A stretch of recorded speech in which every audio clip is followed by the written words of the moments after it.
Hey guys, Spartacus here, back with a Versus series.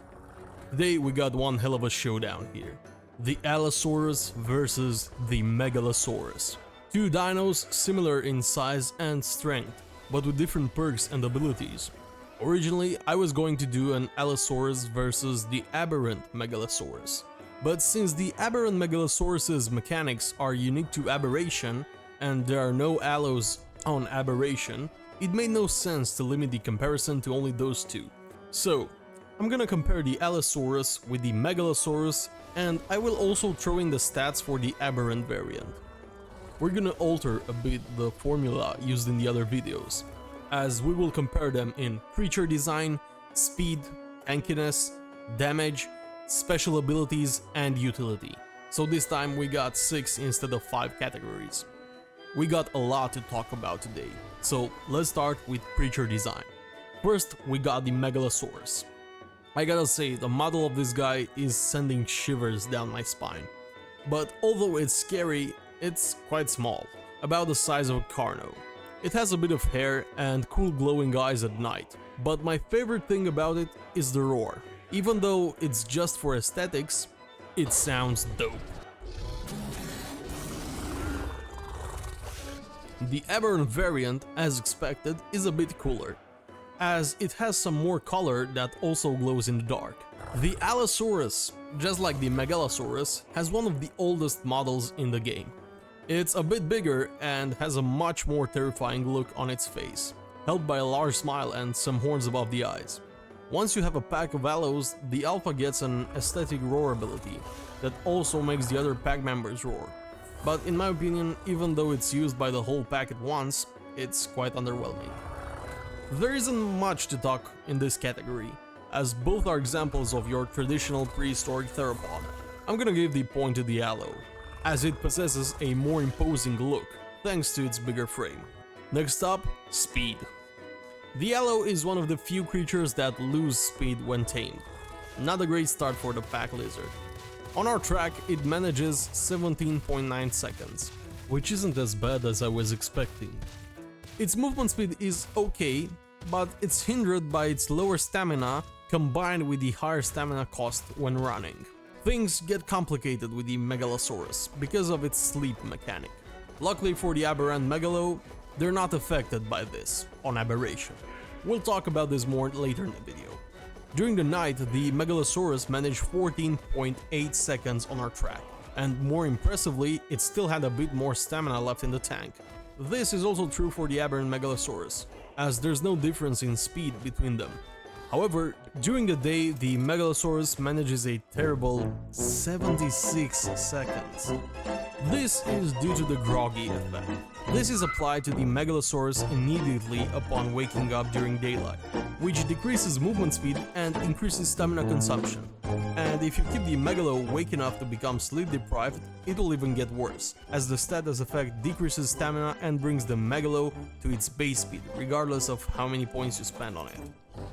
Oh boy, this is a tough as hell comparison, but I'm still gonna give the win to the Megalosaurus, with the side note that it's better than the Allo at night and utterly garbage during the day. The aberrant variant though is a clear winner since it never sleeps on aberration. Up next, tankiness. If we have a quick look at the base stats of the creatures, we can see that even though it's smaller, the Megalosaurus holds a pretty big advantage in health. But the Allosaurus kind of makes up for this with the pack leader buff. In a pack of 3, the highest Allo gets a pack leader buff. This means it will take 25% less damage per hit. Now it's true that you need 2 other Allos for this effect, and both of them are not affected. But take into considerations that Allos are easier to tame than Megalosauruses, depending of course on your settings. But I'd still take the 63% advantage in health of the Megalosaurus. The aberrant variant is not that far behind, with 4% less health than the normal one.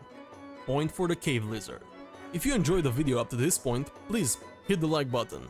And if you're new to the channel, consider subscribing, so you won't miss any interesting videos in the future. It means a lot to a small YouTuber like me. Now let's get back to the cool stuff. Damage. Let's start with the Allo. On its own, the Alpha deals 147 DPS, thanks to its pack leader buff, which also increases damage by 50%, and its pretty fast attack speed. However, since the Allo is a pack dino, I thought I should test the total DPS of a pack. The other pack members deal 98 DPS each, adding up to a total of 343 damage per second. But the secret weapon of the Allo is the Gnash effect, which does 5% bleed over 10 seconds and slows down the target significantly. This is a very potent damage dealing ability. The Megalo, on the other hand, deals a whopping 230 DPS on its own. If we give the Megalos the same numbers as we did with the Allos, we get a total of 690 DPS. That is double the DPS while consuming less stamina. Once again, keep in mind that the Megalos are harder to tame, and this only happens at night, because when the groggy effect comes in, this is what you get. I'm not spacing out the attacks, that is the actual attack speed during daytime.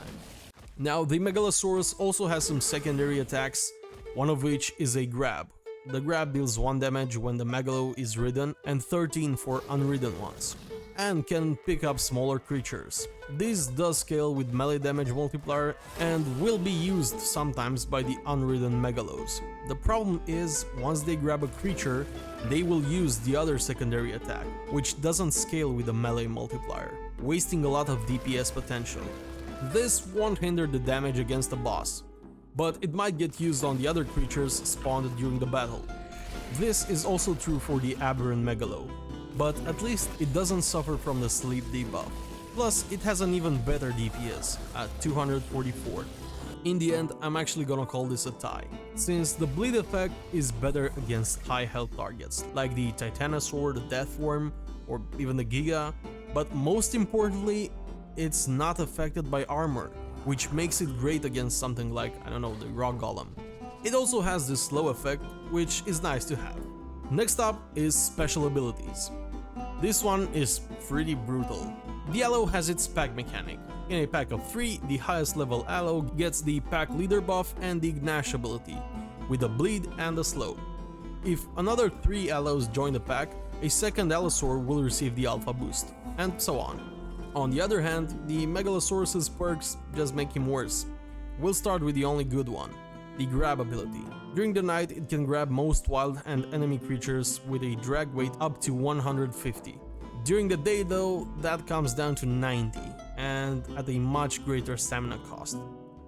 And things go only downhill from here.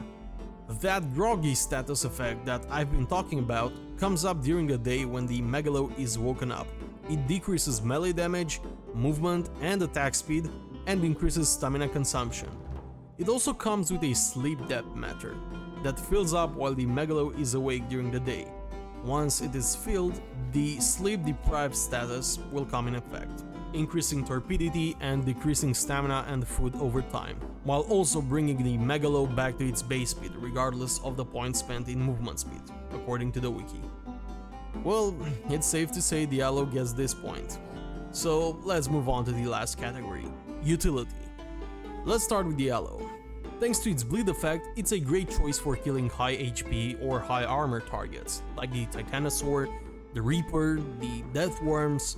It's also a great meat collector, and it can even be used for boss armies, combined with a UT and a Daedon. Unfortunately, the bleed doesn't work on bosses, but the Allos can still get the job done, especially with the easier bosses. The Megalosaur, on the other hand, is an excellent night battle mount. Being hard to see because of its size, which allows him to even access some caves, and coming equipped with stats comparable to a Rex. The grab ability can be used to tame wild creatures, allowing you to trank them safely. However, during the day, the Megalo is absolutely useless. With 39 DPS, you might have troubles even killing Dilos. The Allo grabs this point too. Things change when we switch to the Aberration map. Here, the Megalosaurus is an alpha predator, being able to utilize its full potential. With no sleep mechanic, radiation immunity, insane stats, and also being easier to tame compared to the other maps, it is one of the most popular choices to face Rockwell and rule the Aberration map. And that concludes our video. Final score 4-3 for the Allosaurus. Honestly, I'm surprised it won today, but I'm just as surprised by how terrible the Megalosaurus is during daytime. The aberrant one though, that's a beast. But on any other map, at least during the day, the Allo is much better. I hope you enjoyed the video. Don't forget to leave a like and comment down below what other comparisons would you like to see. And if you want to watch more, check out the video on the end screen, chosen by the algorithm especially for you. Spartacus out.